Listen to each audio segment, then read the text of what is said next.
What's up, game boys and girls? Big T here, back with another video, and this video is a further impressions video, kind of a review of my Switch 2 to this point. I believe I've done a video before. I actually do not remember. I should have probably looked at my catalog here, but yeah. So I've had the Switch 2 for when did it come out? June, July, August. A little bit over 2 months now, and just wanted to talk about it. I wanted to get out the negative stuff out of the way because some of this stuff I've already gone over. I'm not going to spend too much time on it. I really mean not a lot of time at all. Obviously, we know about the keycards and whatnot, and keycards themselves are not bad. I don't know if I've said this before.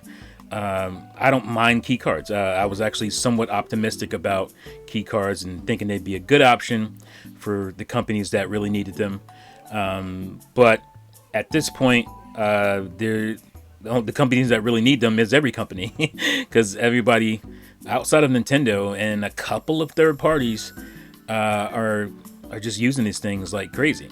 And I just, again, I wouldn't have a problem with them as much if it wasn't the only option, or it seems like the only thing that people are doing. Same way with what do you call it? Code in the box stuff. Like, I never had a problem with code in the box stuff. Again, not for me, but I didn't have a problem with that because that wasn't like gonna be the dominant way people bought the games, or the games were distributed at retail. But because every time you turn around, it's a code key card, that's just not very appealing as a Switch 2 fan. So that doubles back to the fact that I only own 2 games on Switch 2 currently, and that's kind of depressing. I don't even have Mario Kart World, because there's no way I was going to pay $80 for that game. It was not justified, and I was looking for it to be justified. I was looking for it to be justified during the direct for the game, but it really wasn't. And I'll probably talk more about that game in a different video because I don't want to spend too much time on it. But yeah, I don't really even have that many hours in it. Maybe 10 hours at this point. 2 months in, I don't get 10 hours in Mario Kart, and there was only 2 games for the Switch 2 for the longest time. Well, actually 1 game, and then or 2 games, because I did get Cyberpunk, which again, that was one of the few companies that put everything on the cart. But at this point, like, I'm mostly just playing Switch 1 games, enjoying the enhancements, the better frame rates, better resolutions to sometimes, on games that we didn't know that was going to have those. There was no announcement for a lot of these games that do have enhancements, just natural enhancements because of the power of the Switch 2, which is really cool. Because I was worried that every time you get an enhancement, you'd have to pay for it, which I also don't like. That's one of the things I really appreciate about my Xbox, the Series X, is that most of the upgrades are just naturally, you don't have to pay for them extra. It's a natural thing the way PC works. If you have a PC that's lesser power, whatever, and you upgrade your hardware, you just naturally upgrade the game, because that's how it works on PC. And so, if you're gonna make my console a PC, at least adhere to a lot of the PC things, like free upgrades. So yeah, like I said, I enjoy the Switch 2. I really like the form factor. I wish the UI was different so it would feel different. That's one of my biggest issues with the Switch 2, is that it just feels like a Switch Pro, because the UI is so very similar. Everything about the system is so very similar. Obviously, there's new things like the game chat feature and whatnot, and other things but most of the things that are new have to do with not software of the console itself, but they have to do with the hardware and what the hardware can do. Unfortunately, and I always said, for me, that is not something that moves me, crazy. Power, graphics, blah blah blah. I like them when they exist, obviously, but I don't care to make that the number one thing I care about. It's just not. It's never been that for me. It's never going to be that for me. I want convenience. I want, obviously games that run well and stuff like that.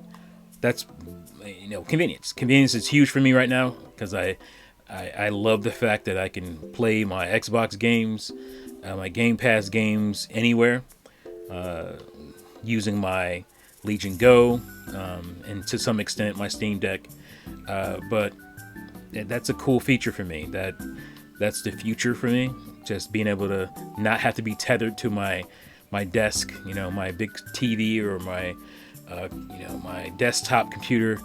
I can go anywhere with that stuff. So that was always the great appeal for me when it came to the Steam Deck, which is the first handheld PC I bought, and that's the appeal going forward for me.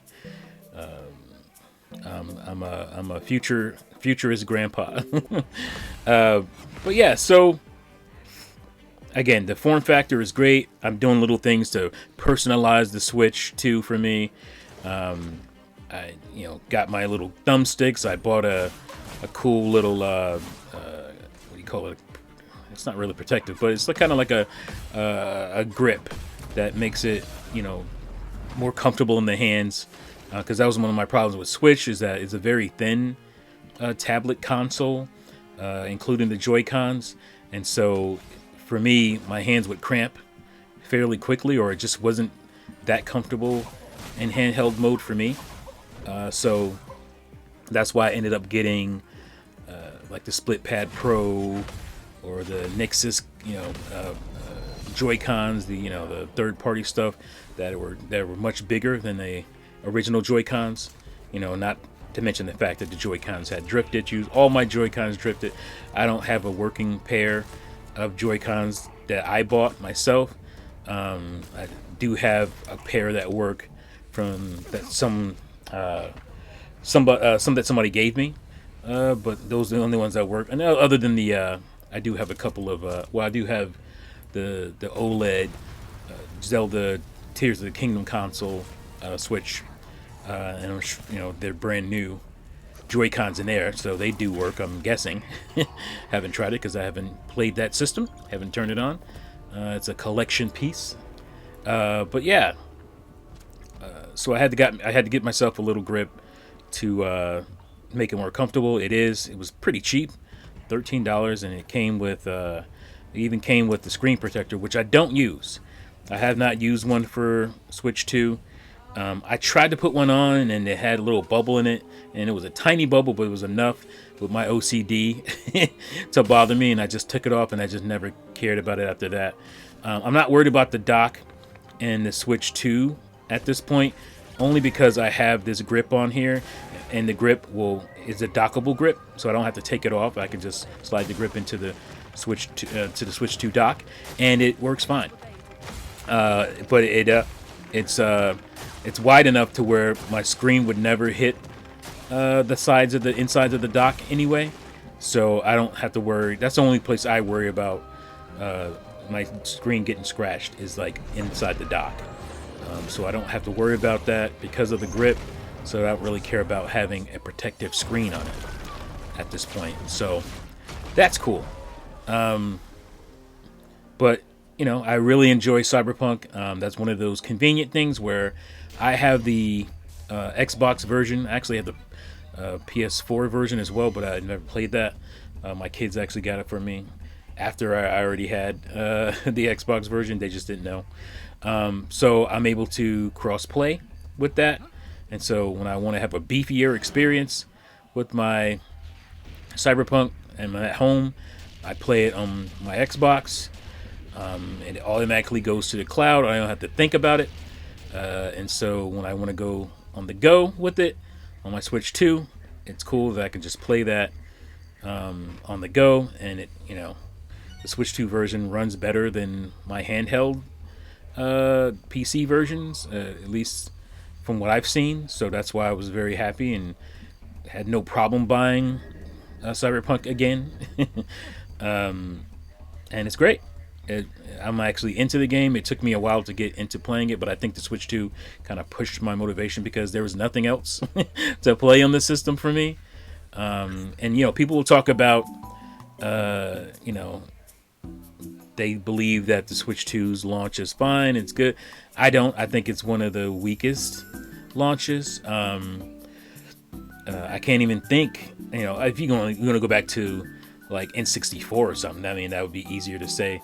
But I think again, Mario 64 was just a mind-blowing game, big game at that time.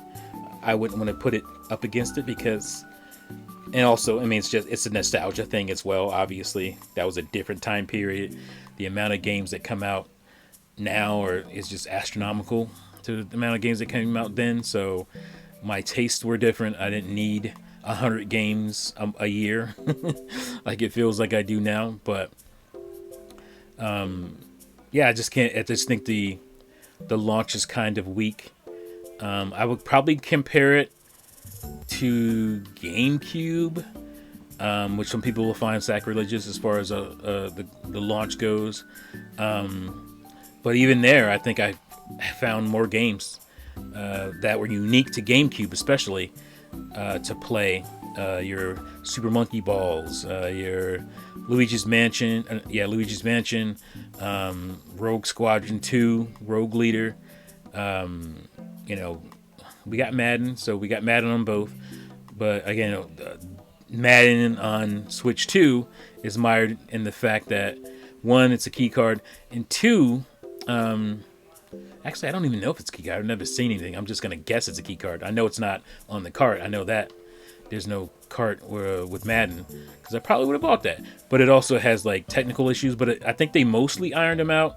And it's just, Madden on Switch 2 is just as bad as the other versions, because the other versions also have like this weird kind of stuttering hiccup stuff that goes on between plays and, little animations of your characters doing whatever and then going back to the game itself. But yeah, like, I'm just mostly disappointed that there aren't more games to play at this point. Yes, it's 2 months in. But I would have liked to have this bigger kind of experience. Now, obviously, Donkey Kong Bonanza is amazing. So that is great to have, but I wish I would have had a couple more to kind of rotate and go through. And that is not even as bad as, of an issue for me as the fact that I just don't know, what's coming. Outside of the few games that have been announced, we still don't have release dates for a couple of big games. There's a couple, maybe just one now. No, there's a couple big games like Hyrule Warriors: Age of Imprisonment, and we don't have a release date for Metroid Prime 4 even at this point, which is insane to me. That's just insane. But I would like to know, give me some excitement for my Switch 2. Tell me about some 2026 games. Now, maybe that, will be quelled in the next Direct. I do believe we're having a Direct by sometime in September, because Nintendo usually does that. I know there's not a lot of rules with Nintendo, but I think that'll be one. So it'll be good to see, some announcements and for games that are unique to the Switch 2, that are big new ideas, new games, new IPs even, to get me more excited about my Switch 2 when it's already hard to be excited about it because it just feels like a Switch Pro. And for a lot of people, that is fascinating, that is amazing, that's great, that's enough for them. But for me, like I said, graphics were never going to be enough. Just an upgrade in graphics were never going to be enough.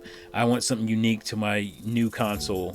And that's what's going to get me excited about it. So, yep, that's my video. At this point, I would probably give the Switch an 8. I wouldn't recommend it to like non-core Nintendo fans because I just don't think there's enough on it, specifically on Switch 2, to buy it. Yeah, you can obviously the back catalog of Switch 1 games.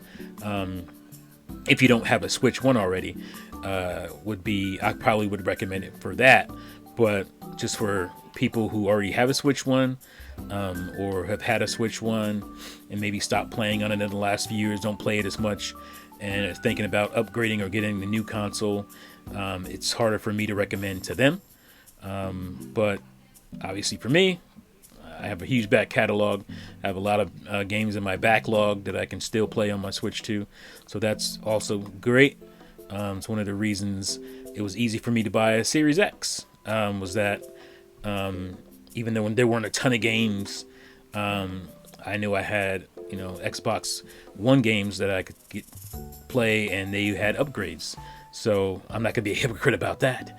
Obviously, I like the free upgrades when it came to that, and I enjoy it when it comes to the Switch 2 as well. So yeah, that's my video. Let me know what you guys think in the comments below. Are you enjoying your Switch 2? Are you not as excited right now and hope to be excited by the next Direct? Let me know in the comments below. Thank you again for watching and listening, and I'll see you fools next time. Peace out.